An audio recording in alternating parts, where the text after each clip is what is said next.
Hello guys, welcome to our channel kids learning. Good morning.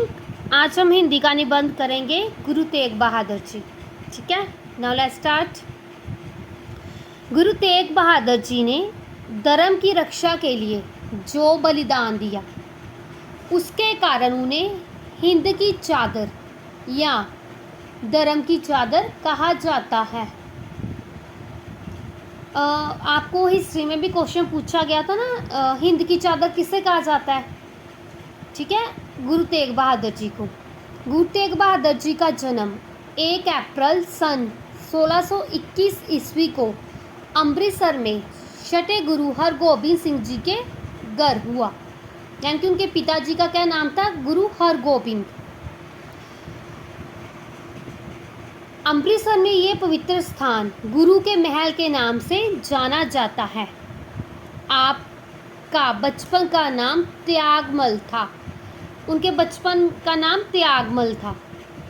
सन 1635 ईस्वी में 14 वर्षीय त्यागमल ने सिखों और मुगल सेना के बीच करतारपुर में हुए युद्ध में तलवार के ऐसे जोहर दिखाए कि प्रसन्न होकर उनका नाम तलवार के धनी अर्थात तेग बहादुर रख दिया। पहले उनका नाम त्यागमल था, बाद में उन्होंने तलवार से कितने अपने कर्तव्य दिखाए जिससे खुश होकर उनका नाम गुरु तेग बहादुर रख दिया गया। ठीक है, गुरु तेग बहादुर जी के पिता सैनिक गतिविधियों का संचालन करने के लिए कीरतपुर आ गए, परंतु गुरु तेग बहादुर जी ने अपने ननिहाल बाबा बकाला में ही रहे और प्रभु चिंतन में अपना समय बिताने लगे। सन 1645 में इनके पिता ने अपने पौत्र हर राय को गुरु गद्दी सौंप दी, किंतु गुरु तेग बहादुर जी ने कोई आपत्ति नहीं की। यानी कि उनके पिताजी ने उनको गद्दी नहीं दी, अपने पौत्र हर राय को दे दी, पर गुरु तेग बहादुर जी ने कोई भी गुस्सा नहीं किया, यानी कि कोई भी आपत्ति नहीं की। बाबा बकाला में आप कोई 20 वर्ष तक रहे। 3 मार्च सन 1664 में गुरु हरकृष्ण जी ज्योति जोत समाने के बाद उन्हीं के आदेश अनुसार गुरु तेग बहादुर जी अगस्त 1664 ईस्वी में गुरु गद्दी पर आसीन हुए या विराजमान हुए या बैठे। ठीक है, आसीन की जगह हम लिख सकते हैं। नेक्स्ट है, गुरु तेग बहादुर जी ने धर्म प्रचार के लिए किसी सुरक्षित स्थान के लिए बिलासपुर के राजा से मारोवोवाल गांव से कुछ जमीन खरीदी।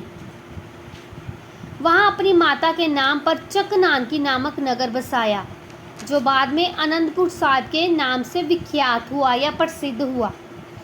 इसी दौरान औरंगजेब ने हिंदुओं पर अत्याचार बढ़ रहे थे। उन्हीं अत्याचारों से बचने के लिए गुरु जी के पास कुछ कश्मीरी पंडित आए और गुरु जी से अपनी सुरक्षा की प्रार्थना की। गुरु जी ने कहा कि स्थिति किसी महापुरुष का बलिदान चाहती है। तभी पास बैठे उनके 9 वर्षीय पुत्र गोविंद राय बोल पड़े, पिताजी, आपसे बढ़कर बलिदान के योग्य महापुरुष और कौन हो सकता है।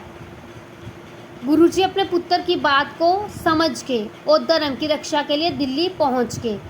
उन्हें बंदी बना दिया गया और इस्लाम धर्म स्वीकार करने के लिए कहा गया। गुरुजी अपने धर्म पर अड़िग रहे, यानी कि डटे रहे। ठीक है, 11 नवंबर सन 1675 ईस्वी में को गुरुजी ने चांदनी चौक में शहीदी प्राप्त की। वही आजकल गुरुद्वारा शीशगंज स्थित है।